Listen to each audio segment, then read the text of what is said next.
My name is Gary Fox, and I'm a laborer for R.D. Lawrence Construction. It's pretty heavy. It's about a 90-pound jackhammer. Carries about 200 pounds of pressure.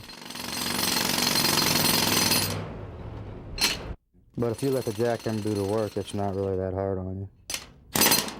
If you let the jackhammer whoop you, it can be real tough.